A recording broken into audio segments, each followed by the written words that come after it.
तो दिल्ली के उपराज्यपाल अनिल बैजल की अध्यक्षता में हुई दिल्ली आपदा प्रबंधन प्राधिकरण की महत्वपूर्ण बैठक में वीकेंड कर्फ्यू खत्म करने का फैसला हुआ है और इसके साथ ही समूची दिल्ली में दुकानों को खोलने के लिए ऑड इवेंट की शर्त भी हटा दी गई है। थोड़ी देर बाद डीडीएमए की ओर से ताज़ा गाइडलाइन भी जारी हो जाएगी और दुकानों को खोलने के दौरान किस तरह के नियमों का पालन करना होगा। कुछ देर पहले खत्म हुई इस वर्चुअल बैठक में मुख्यमंत्री अरविंद केजरीवाल के साथ दिल्ली के अन्य बड़े अधिकारी भी शामिल हुए। बता दें कि दिल्ली में कोरोना वायरस संक्रमण की तीसरी लहर के रूप में आए ओमिक्रॉन वेरिएंट के मामलों में कमी आ रही है और बुधवार को 24 घंटे के दौरान दिल्ली में कोरोना वायरस संक्रमण के 8,000 के करीब मामले आए हैं, जो कभी 25,000 से अधिक पहुंच गए थे। ऐसे में कोरोना के मामलों में कमी आने के बाद वीकेंड कर्फ्यू खत्म करने का फैसला लिया गया है।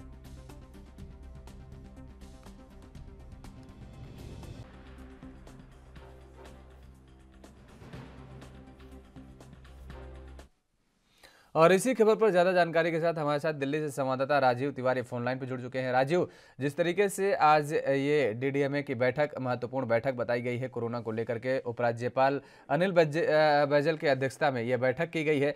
बताया जा रहा है कि 7 मुद्दों पर चर्चा हुई है, 7 निर्णय लिए गए हैं। वो कौन कौन से निर्णय हैं जो महत्वपूर्ण है दिल्ली सरकार ने और इस बैठक ने लिए हैं?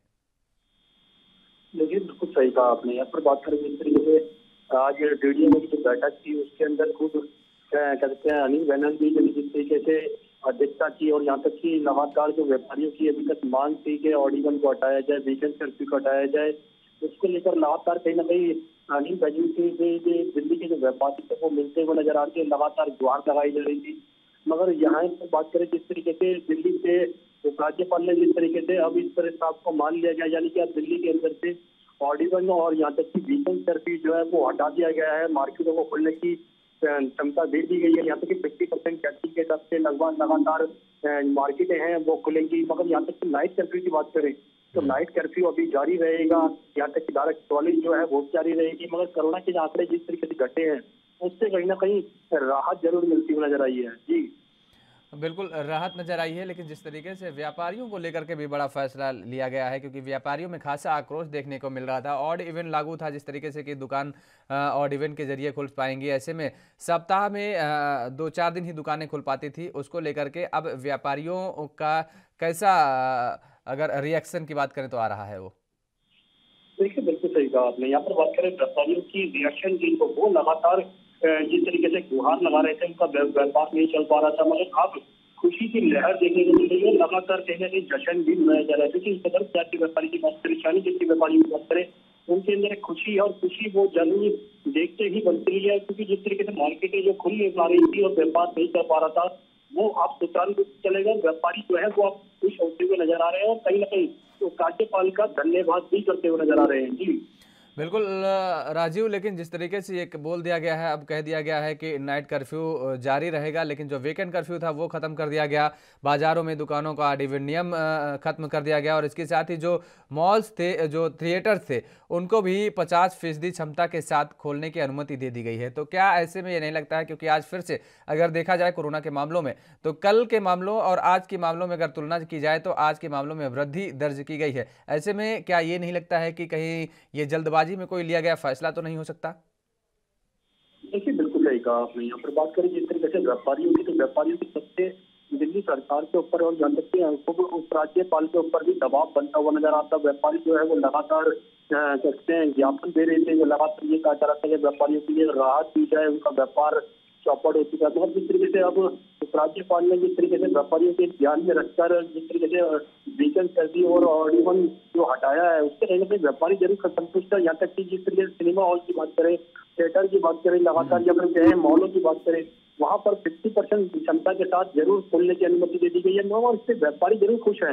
मगर आने वाले दिनों के अंदर देखना होगा क्या जिस तरीके से मार्केटों में भीड़ उतरेगी, क्या कोरोना के जो आंकड़े हैं वो दोबारा से बढ़ते हुए नजर आएंगे या फिर इसी तरीके से आंकड़े जो है वो घटते हुए नजर आएंगे। मगर अभी जो पिछले 2 दिनों की बात करें तो उसमें आंकड़े जरूर बढ़ते हुए नजर आए हैं। जी बिल्कुल राजीव, लेकिन बड़ा सवाल यहाँ पर यह भी उठता है कि वही कि जिस तरीके से फैसला लिया गया है तो जल्दबाजी में नहीं लिया गया होगा, क्योंकि आपने जिस तरीके से कहा कि व्यापारियों का खासा दबाव था सरकार पर भी और उपराज्यपाल पर भी।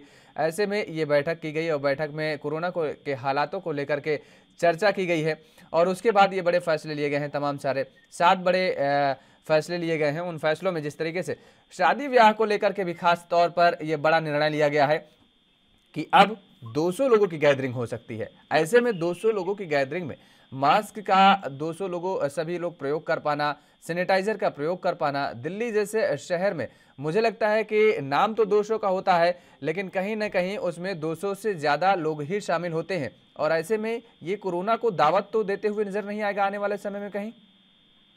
देखिए, बिल्कुल सही कहा आपने। यहाँ पर बात करें जैसे आपके साथ शादी समारोह की दिल्ली सरकार के द्वारा या फिर मीडिया के द्वारा 200 लोगों की अनुमति जरूर दी गई है, मगर यहाँ पर बात करें जिस तरीके से 200 लोगों को नियमों का पालन कराने की, तो वो कहीं ना कहीं देख रहे हैं किस तरीके से पालन कराया जाता है। क्योंकि अभी तक जो बाजारों के अंदर जो नियम पालन कराने के लिए पुलिस अधिकारी कहें या फिर DIGM की टीम कहें या सिविल डिफेंस के जवान कहें, वो कहीं ना कहीं लापरवाही कर रहे थे, जिसकी वजह से आंकड़े दोबारा बढ़ते नजर आते। मगर जिस तरीके से शादी समारोह की बात करें जिसके अंदर 200 लोगों की अनुमति दी गई है, सिनेमा हॉलों की बात करें या फिर मॉलों की बात करें, वहाँ पर 50% की गैदरिंग के हिसाब से अनुमति दी गई है। मगर अधिकारियों को कहीं ना कहीं इन नियमों का पालन कराने के लिए गौर करना होगा, नहीं तो आंकड़े आने वाले दिनों के अंदर दोबारा से बढ़ सकते हैं और उसकी कहीं ना कहीं उससे जो नुकसान होगा वो जनता को भी होगा और दिल्ली सरकार को और DDMO को भी जरूर होता हुआ नजर आएगा। जी बिल्कुल। चलिए राजीव, बहुत बहुत शुक्रिया तमाम सारी जानकारी देने के लिए, हमारे साथ जुड़ने के लिए। तो जिस तरीके से ये बड़ा फैसला लिया गया है, उपराज्यपाल अनिल बैजल की अध्यक्षता में हुई दिल्ली आपदा प्रबंधन प्राधिकरण की महत्वपूर्ण बैठक में वीकेंड कर्फ्यू खत्म करने का फैसला हुआ और उसके साथ ही समूची दिल्ली में दुकानों को खोलने के लिए ऑड इवन की शर्त भी अब हटा दी गई है।